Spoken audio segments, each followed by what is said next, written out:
Salut les Hauts-de-France, depuis le stand de la région Hauts-de-France et bien sûr depuis le Salon international de l'agriculture à Paris. On vous fait vivre ça toute la semaine sur Wayo et on est bien heureux d'être là parmi tous ces agriculteurs et ces producteurs. Autour de moi, des invités de la région Hauts-de-France, ici à Paris aussi. Ils y passent pour le coup 9 jours pour certains. Marie-Sophie Laine, bonjour. Vous êtes la vice-présidente à la région en charge de l'agriculture, de l'agroalimentaire, de l'enseignement et agricole et de la pêche. Bienvenue à vous. À ma droite, Caroline Durachta, vous êtes la cofondatrice et gérante de la brasserie cambrésienne. Bonjour. Bonjour. Grégoire Leleu, vous êtes producteur dans la Somme, à Saint-Fucien. Alors vous allez nous expliquer de quoi, produits laitiers notamment. Et Louise Bonne, de l'autre côté, vous gérez une auberge vous faites plein de choses en fait. Louise, productrice en l'occurrence d'ailes de porc sur paille, de betteraves, de céréales, bref, on en parle dans un instant avec vous. Marie-Sophie Laine, tout d'abord, on est ici sur le stand de la région Hauts-de-France, qui est toujours, j'ai l'impression qu'il est de plus en plus grand chaque année. C'est à la hauteur de la place de l'agriculture pour la région. Absolument. L'agriculture régionale est une filière économique d'envergure. Et on est vraiment la première région de France. Si on exclut les régions viticoles, en termes de production, on a toutes les productions, les productions végétales, la pomme de terre, la betterave. On a aussi des productions telles que l'endive, où on est carrément leader mondial.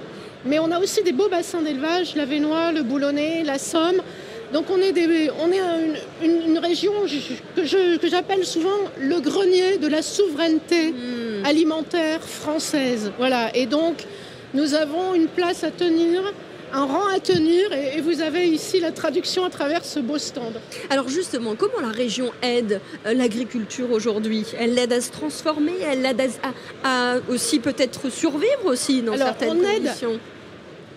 Beaucoup de choses, mais on aide les agriculteurs à investir, à se moderniser, à innover. Donc c'est très concret en fait. Ce qu'on fait, c'est quand on modernise un bâtiment ou qu'un éleveur doit racheter un robot de traite ou qu'il doit acheter des équipements pour travailler la terre, qu'il doit acheter des équipements pour irriguer de manière précise ou des outils d'aide à la décision numérique. Tout ça, on le finance avec des fonds européens, mais aussi des fonds régionaux qu'on est obligé d'adjoindre. Et puis on essaie de structurer les filières, donc on essaie de faire en sorte que l'amont, l'aval se parlent, on met de l'argent aussi, et puis on finance beaucoup de structures, à commencer par la Chambre d'agriculture, mais aussi beaucoup de structures qui, par exemple en matière de bio, on aide à hauteur de 1 million d'euros plusieurs structures qui aident à structurer sur le terrain les filières. Donc on est un peu dans tout. On est un peu vraiment partout au niveau régional, tout ce qui lui permet de produire, de transformer, de maintenir la valeur ajoutée dans notre région. Ça ne se sait pas toujours, mais on est vraiment un acteur majeur. Voilà. Et c'est nous qui gérons les fonds européens qui sont destinés à nos agriculteurs régionaux. Donc ça fait beaucoup de missions. Ça fait beaucoup de missions. On rappelle, 23 463 exploitations agricoles en Hauts-de-France. C'est un chiffre qui date de 2020. Vous, évidemment, soutenez la filière agricole, mais aussi la filière pêche, parce que nous avons un littoral important en plus. On est la deuxième façade maritime en France, mondiale. Et la région des Hauts-de-France a toujours le premier port de pêche, Boulogne, devant l'Orient. Cocorico, un petit peu. Oui. Pour nos Hauts-de-France, on a la première place de transformation en Europe avec Capécure et ces nombreuses entreprises de transformation de qualité qui font de la fumaison avec des méthodes artisanales hyper qualitatives. Tout le monde nous envie ces outils de transformation. Donc voilà, la pêche, vous avez raison de le souligner, est aussi en première ligne dans notre compétitivité régionale, même si c'est vrai qu'on parle plus souvent de ces difficultés et qui sont réelles que de nos atouts, mais ils sont bien réels aussi et il faut en parler. C'est ce qu'on fait au salon. C'est ce que vous faites au salon, en effet. Et Pierre-Jérôme Montenot, justement, est sur place pour nous. Il est parti voir justement ce stand, la mer en direct. Alors, qu'est-ce que ça donne, Pierre-Jérôme ? Voilà, donc là, on est en pleine période de la sèche, vous l'avez remarqué. On va vous parler pêche cette fois-ci. Et pour vous parler pêche en Hauts-de-France, on va aller voir Valérie Valérie, bonjour. Oui, bonjour. Vous êtes en plein préparatif là de votre étal. Alors ça, ce sont que des poissons du nord de la France. Absolument, oui. Ce sont des poissons qui sont pêchés donc par nos navires, donc soit des fileyeurs, soit des chalutiers, et puis on a évidemment les coquillards qui font la coquille Saint-Jacques. Et c'est exclusivement donc du poisson pêché chez nous et un peu d'aquaculture, puisqu'on a la chance d'avoir l'aquaculture aussi en Hauts-de-France, donc avec notamment le bar. On aura de la dorade royale qui va arriver. Et puis on fait également la promotion de la pisciculture, puisque nous sommes la 2e région, Hauts-de-France, à produire la truite. Alors, qu'est-ce qu'on a là? Alors, moi, on a vu la sèche en arrivant. Baudroie, je pense. Baudroie, alors une belle baudroie, elle fait 21 kilos, donc un beau spécimen. C'est la star de notre étal de poissons et du salon de l'agriculture. Belle, j'irai pas jusque-là. Ah oui, mais ça c'est... Alors effectivement, il ne faut pas se fier aux apparences en réalité, parce qu'effectivement, elle n'est pas très jolie, mais qu'est-ce que c'est bon. Oui, ça devient une lotte une fois qu'on lui coupe la tête. J'ai appris ma leçon. Alors non, c'est la baudroie. Oui, c'est vrai. Alors tout à fait, c'est la baudroie en entier, et effectivement, ça devient la lotte quand on lui coupe la tête. Alors tous ces poissons-là, du coup, ils sont très beaux. On sait qu'on les pêche dans la France. Comment se porte la pêche finalement aujourd'hui dans le nord de la France? Écoutez, on est toujours premier port de pêche de France, donc ça c'est une vraie à Boulogne-sur-Mer, donc c'est une vraie valeur ajoutée. On a fait l'an dernier donc 33 000 tonnes annuelles, donc ce qui nous positionne en première position. La pêche rencontre ses difficultés, mais elle a aussi la chance de pouvoir bien s'en sortir parce qu'on a de très bons professionnels. Alors quelles difficultés justement? Les difficultés, ça peut être les quotas, ça peut être le Brexit, le nouveau Brexit qui va être négocié là prochainement, et puis des difficultés météo lorsqu'ils ne peuvent pas sortir parce que le temps les empêche, etc., etc. Alors ça va être quoi justement les prochains enjeux pour continuer à avoir ces poissons sur nos étals? Écoutez, c'est préserver la ressource, c'est faire en sorte de mettre en valeur des espèces qui ne sont pas forcément connues du consommateur, mais qui sont peu chères et qui sont pêchés pendant la saison et du coup peuvent être préconisés. Et notamment, on a pour ça le programme Mr Good Fish chez nous, qui nous permet d'avoir la bonne consommation du poisson au bon moment. Parce qu'il y a aussi des poissons de saison justement. Alors vous parlez justement de poissons finalement qu'on ne connaît pas, qu'on essaye de proposer au public, de valoriser. C'est quoi par exemple? Alors vous avez par exemple le rouget grondin, qui est fort pêché chez nous, qui est excellent, qui a une très bonne chair et gustativement parlant c'est intéressant. Vous avez ici la vive. La vive, donc c'est le poisson qui nous pique les pieds, qui nous pique les pieds de temps en temps sur la plage, mais c'est aussi celui qu'on essaye de valoriser parce que c'est une chair ferme et bien blanche, et gustativement parlant, c'est très intéressant. Donc ici au salon, ce qu'on fait, c'est que chaque jour on dédie en fait une espèce avec un secteur d'activité qui est mis en valeur, puisque on représente aussi le Centre européen de transformation et de valorisation des produits de la mer. Et du coup, on va découvrir tout ça. Un petit conseil? Un petit conseil, revenez à 11h déguster, parce que je pense que c'est le meilleur moyen d'avoir le bon message concernant le poisson. Avec plaisir, merci beaucoup. Merci Jérôme et Pierre Jérôme qui vous accompagnent. On vous retrouve un petit peu plus tard dans cette émission. Et puis passez-y sur ce stand. Vous voyez, il y a beaucoup de choses à y découvrir. Alors Louise Bonne, vous êtes vous parlez tout à fait dans le même domaine. Vous élevez du porc sur paille.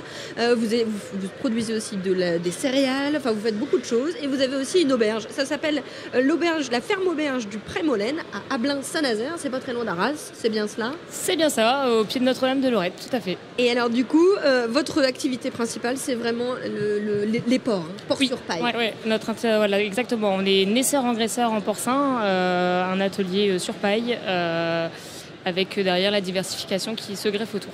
Alors la diversification, parlons-en. Quand je disais que vous faisiez plein de choses, vous faites vraiment plein de choses. J'imagine donc ce porc, on peut le déguster chez vous, puisque ferme auberge, du coup on peut venir y manger. C'est ça, comme on dit, c'est de la ferme à l'assiette, de la fourche à la fourchette. Donc on l'élève jusqu'au bout, et puis après on a notre atelier de transformation à la ferme, où on transforme le tout.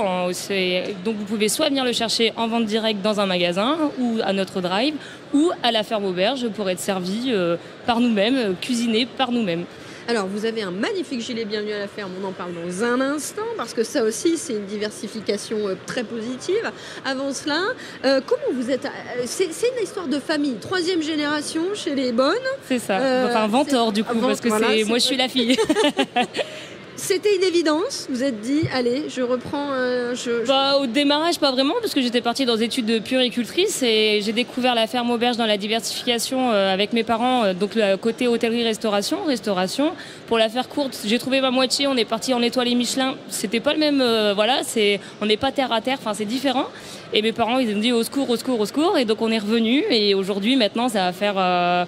Depuis 2007 où je suis revenue sur l'exploitation et installée en tant qu'agricultrice depuis 2018 avec mon frère et mon mari. Vraiment une histoire familiale. C'est ça, et on a la 4e génération qui aime déjà bien faire tout ce qu'on fait. Et ils sont Mes enfants, ils portent le tablier Bienvenue à la ferme tous les jours parce que en fait, Bienvenue à la ferme, du coup, c'est un réseau auquel on participe et qui nous protège dans ce qu'on fait dans notre circuit court, les agriculteurs, grâce à ce réseau. Aujourd'hui, au salon, par exemple, on a un collectif de 8 agriculteurs qui font tous partie du réseau et c'est de montrer ce que les agriculteurs savent faire, que derrière une ferme Bienvenue à la ferme, derrière la marguerite, il y a un agriculteur. Derrière le produit, il y a l'agriculteur qui est là, qui peut vous parler du produit. Et c'est ça qu'on met en avant là sur le salon. La transparence, vous voyez. Venez rencontrer ici les producteurs et les agriculteurs de votre région et allez aussi les voir chez eux parce qu'ils sont à côté de chez vous. Il ne faut pas venir qu'à Paris, évidemment. Vous avez amené quoi sur le stand ? Alors moi, pour ma part, sur le stand, j'ai ramené du saucisson sec. Donc voilà. Made in Ablain-Saint-Nazaire. Made in Ablain-Saint-Nazaire. On a rajouté un peu de maroilles pour certains s'ils veulent goûter le maroilles en même temps. On en a fait un au maroilles, c'est juste pour Paris. Et de l'effiloché de porc. Et d'ailleurs, avec notre ami Grégoire, on fait une faluche effiloché de porc et des tomes de raclette. Voilà. On en parlera dans un instant. Ça doit être très très bon. Vous faites un petit peu de betterave aussi ? Oui, on cultive donc betterave céréales et pommes de terre et donc on a une 20aine d'hectares de betteraves sucrières, tout à fait. Alors justement, mes collègues Pierre-Jérôme Montenot et Jérôme Houbron sont allés à la rencontre des betteraviers. Ils sont présents évidemment aussi ici sur le salon de l'agriculture. On vous retrouve, messieurs. Alors je suis avec Alain Carré, vous êtes agriculteur dans quelle région ? Dans l'Est de la France ? Dans l'Est de la France, dans l'Aube, à côté de Troyes. Et surtout, vous avez une grosse fonction au niveau de l'interprofession des betteraves. Oui, alors donc je suis le président de l'interprofession de la betterave et du sucre. Donc je représente les 23 700 planteurs et également les industriels que sont les sucriers. Donc on n'a plus que 3 sucriers. On a 2 coopératives, Tereos, bien connues dans le Nord, Cristal Union et ensuite le groupe Saint-Louis Sucre. Dans la presse, on a beaucoup entendu parler de la betterave, ses difficultés, des champignons qui sont dessus. Où est-ce que vous en êtes ? Alors, c'est pas exactement des champignons, c'est surtout des virus et les pucerons. Donc, la lutte contre les pucerons, c'est de longue haleine. Depuis qu'on a perdu les néonicotinoïdes, on cherche au sein du PNRI, donc du Plan National de Recherche et d'Innovation. Donc, on avance, mais malheureusement, tant qu'on n'a pas trouvé, il faut chercher. Et il nous faut des moyens de lutte. Alors, les moyens de lutte ne sont pas spécialement efficaces à l'heure d'aujourd'hui. C'est pour ça qu'on demande la réautorisation de l'acétamipride, qui est considéré donc une néonicotinoïde, et ça nous permettrait de lutter efficacement contre le puceron s'il y a une grande invasion. Voilà, c'est vraiment ça qu'on demande au gouvernement aujourd'hui. Sur le stand ici, vous présentez tout ce qu'on peut faire avec du sucre et on découvre qu'on ne peut pas uniquement sucrer son yaourt. Ah non. Donc effectivement, le sucre, on fait plusieurs choses pour la betterave. Donc la betterave, c'est essentiellement du sucre, donc du sucre de grande consommation pour tout ce qui est boisson, pour tout ce qui est pâtisserie et pour tout ce qui est commerce ménager. Et il y a l'industrie. Et oui, l'industrie. Donc l'industrie, c'est les gros débouchés. Et en France, on travaille essentiellement pour l'Europe. On nourrit la France, mais également l'Europe. Vous avez les carburants derrière nous. Et oui, on a l'E85. L'E85, c'est vraiment le carburant du pouvoir d'achat. C'est un carburant qui est décarboné et c'est une alternative au tout électrique. Et donc on y croit, on le pousse. Alors, je vous remercie pour ces explications. On va voir ce qu'on peut faire avec le sucre, puisque vous avez emmené des chefs pâtissiers. Vous avez emmené des chefs pâtissiers. Alors, je peux me permettre... Allez-y.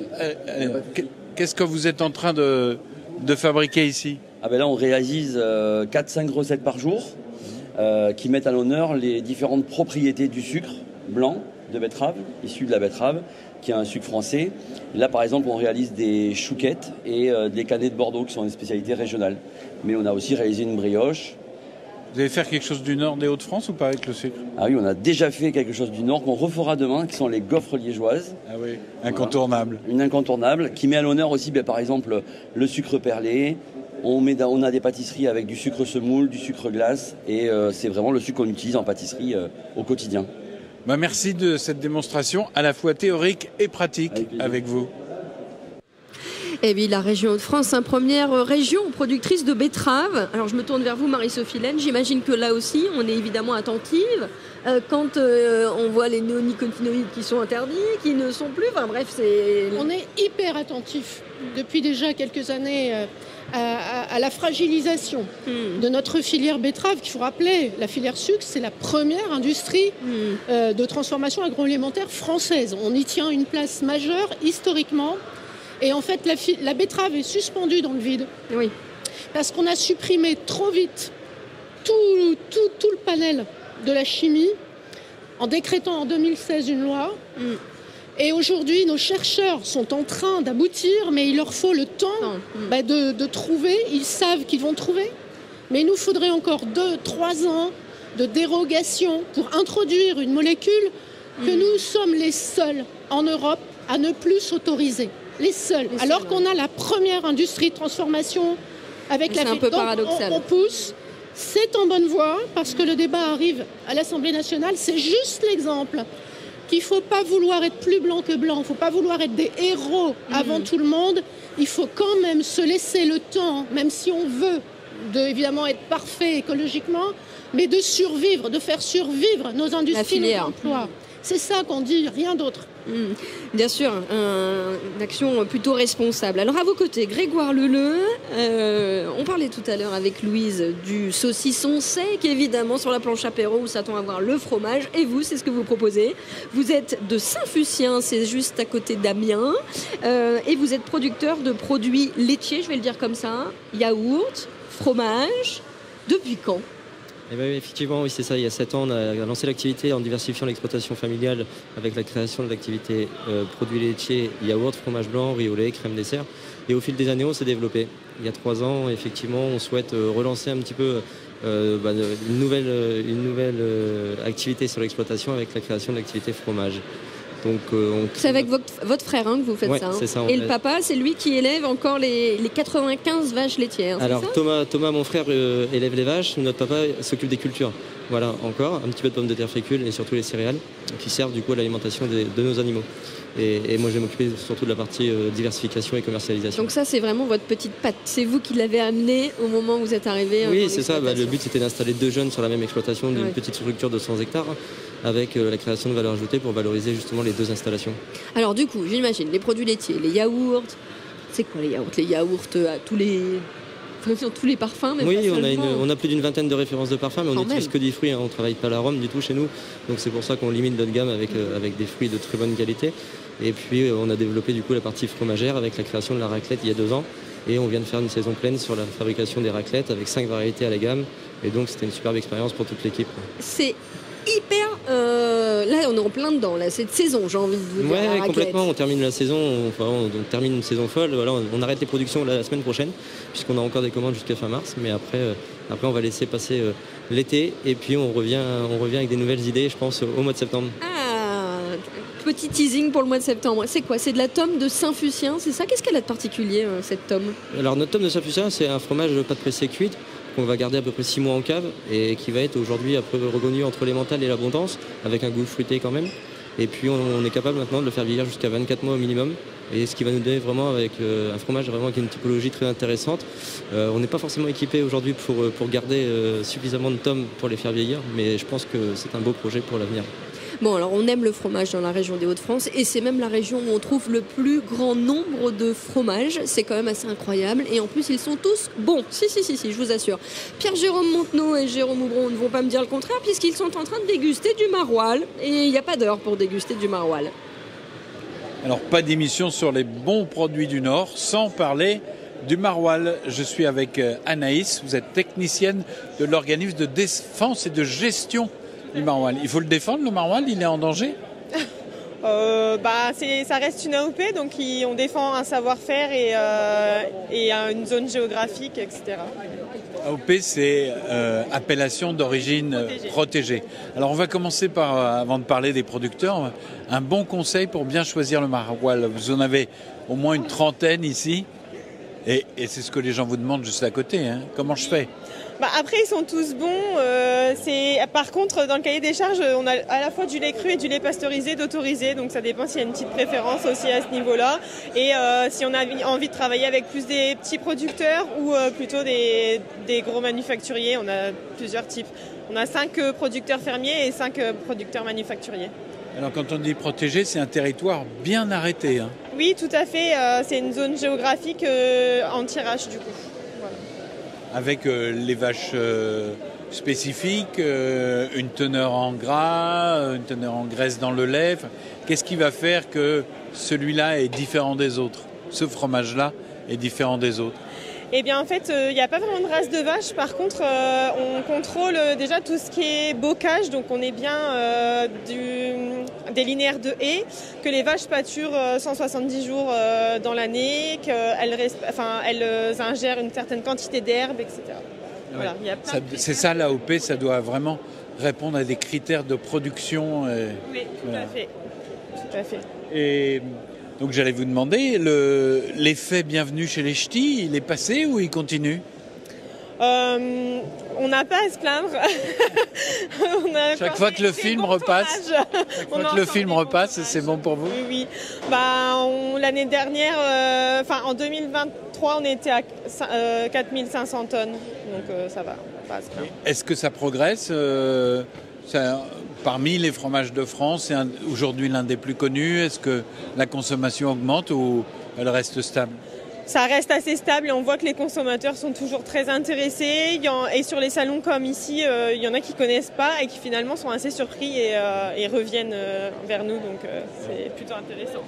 Un fromage fort, mais un fromage doux aussi. Oui. Fort à l'odeur et doux au goût. Et doux en bouche, tout à fait. Vous le recommandez au petit déjeuner? Il y en a qui le font, mais ça se cuisine aussi très bien. Donc après, ça dépend aussi des goûts, mais c'est un fromage un petit peu, je vais pas dire passe-partout, mais on peut le manger aussi bien en plateau qu'en cuisine. Voilà, on a plein de recettes assez sympas. Merci beaucoup et bon salon alors. Voilà, et on continue avec le maroilles. Merci Pierre-Jérôme. Et Jérôme qui vous accompagne. Vivi le maroilles au petit déjeuner avec le café, bien sûr. On le trouve où votre fromage, Grégoire ? Dans de nombreuses fromageries dans le département de la Somme, mais surtout aussi avec une vente à la ferme avec des plateaux raclette et charcuterie à la découpe. Et il y a beaucoup de fromages. On a la mascotte de Bienvenue à la ferme qui nous a rejoint et c'est Véronique qui tient la barbiquette. Elle, c'est du fromage de chèvre et elle propose des glaces. Évidemment, il y a beaucoup de gens sur ce salon de l'agriculture et la mascotte qui nous fait plaisir. Vous êtes aussi Bienvenue à la ferme, Grégoire Leleu. En quoi c'est important ? Oui, ça nous a paru très important d'appartenir du coup à ce réseau-là qui nous permet de nous guider dans chacun de nos projets, qui nous rassure aussi dans l'organisation des événements et puis dans le partage avec un collectif qui est très ouvert et qui nous permet aussi de se remettre en question en échangeant avec nos collègues du réseau. Caroline Durachta, vous avez cofondé avec votre mari la brasserie cambrésienne. Depuis quand ? Ça fait très peu de temps. Ça fait 1 an et demi. On a commencé en août 2023 à s'installer. Mais ça fait quand même le 2e salon de l'agriculture que vous faites. Oui, on a commencé tout de suite l'année dernière. On s'est dit on va se jeter dans le grand bain, on va aller voir ce qui se passe au salon de l'agriculture, confronter un petit peu nos recettes à la vie des consommateurs. Et alors justement, vous êtes lancé et vous avez tout de suite lancé 5 recettes. C'est ça, on a démarré directement avec 5 recettes pour proposer tout de suite une gamme assez diversifiée. Donc on était jusqu'à 5 recettes et on arrive aujourd'hui au salon de l'agriculture avec 8 recettes. On a 3 nouvelles recettes qui viennent de sortir. On amène finalement, on se renouvelle sans arrêt aussi quand on est brasseur. Oui, parce qu'il y a beaucoup de choses à faire, il y a beaucoup de choses à créer, beaucoup de nouvelles recettes, des goûts. Et après, on a aussi des demandes. Les gens qui nous demandaient l'année dernière, vous n'avez pas ce type de bière. Non, on va y arriver après. Un petit peu de temps. On va attendre 1 an et demi et déjà 8 recettes. Je trouve que c'est quand même plutôt pas mal. Hein. Oui, ça va. Alors, la petite histoire, c'est que du coup, vous êtes installé à Cambrai et ça faisait un moment qu'il n'y avait plus de brasserie à Cambrai. Exactement. En fait, il n'y avait plus de brasserie à Cambrai depuis les années 70. Du coup, voilà. On cherchait un projet professionnel avec mon mari. On a tâtonné, on ne savait pas trop quoi faire. On est parti sur ce projet de la bière. Bon, vous êtes heureuse, vous êtes fière finalement. Oui, on est fiers, c'est ça, exactement. C'est une fierté quand on sort une nouvelle recette, quand on la fait goûter, quand on a le retour des gens, quand on dit oui c'est bien, de la bière. Voilà, oui, c'est des bébés, hein, on on aime bien voir comment ça va se développer, comment ça va évoluer. Marie-Sophie Laine, on entend des producteurs. Alors il y a évidemment beaucoup d'éleveurs dans le pavillon 1 notamment, et on les a rencontrés sur Wayou aussi, et puis dans les duplex. Là il y a énormément de producteurs et ils sont ici sur le stand autour de vous. C'est impressionnant la diversité de production qu'il y a. Oui, c'est ça en fait, c'est cette richesse, cette diversité, vous le dites très bien. C'est une richesse énorme en fait. En France, il ne faudrait pas qu'on prenne ça comme un acquis. C'est pas parce que historiquement nous sommes un grand pays agricole qu'on le sera demain. Et notre rôle à tous, mais politique, c'est de faire en sorte que demain il y ait encore beaucoup d'agriculteurs, pour qu'il y ait beaucoup de transformateurs et beaucoup de bons produits à nos tables, dans nos écoles, pour nourrir nos enfants. Et c'est pas chose acquise quand même, parce qu'on voit bien que la concurrence est mondiale, qu'on ouvre nos frontières, qu'on demande beaucoup à nos agriculteurs au niveau des normes et des contraintes, et qu'on ouvre la porte à des produits qui n'ont pas les mêmes qualités. Donc forcément la compétitivité s'effrite, s'érode. Alors on essaye de faire en sorte que la transformation, que la valeur ajoutée reste sur nos territoires. On sait qu'on a beaucoup d'enjeux dans les années qui viennent. On sait qu'on va perdre 50% de nos agriculteurs dans les 20 ans qui viennent parce qu'ils partent en retraite. Et donc, il faut prendre conscience de la richesse quand même de tout cela, mais qu'on a tous une responsabilité à tous les niveaux. Le consommateur en a une aussi, pour que ça reste demain une vérité. Et tous ces terroirs, tous ces savoir-faire, ces hommes et ces femmes qui dédient quand même leur vie au fait de nourrir les autres, parce qu'ils aiment les animaux, parce qu'ils aiment la terre, c'est fait partie de notre ADN et qu'il faut qu'on le garde, voilà. Et qu'il y a tellement de dangers qu'il faut qu'on se batte ensemble pour le dire, le redire, le faire passer dans nos lois, le faire passer dans la réalité des prochaines politiques européennes. C'est tout ça l'enjeu. Et oui, vous l'avez compris, évidemment, vous avez aussi votre rôle à jouer, à consommer ces produits qui sont faits dans la région des Hauts-de-France. Merci beaucoup à tous les 4 d'avoir été avec nous. Toute la semaine, Wayou vous propose de vivre ce salon de l'agriculture en partenariat avec la région Hauts-de-France. Quant à nous, on se retrouve très bientôt.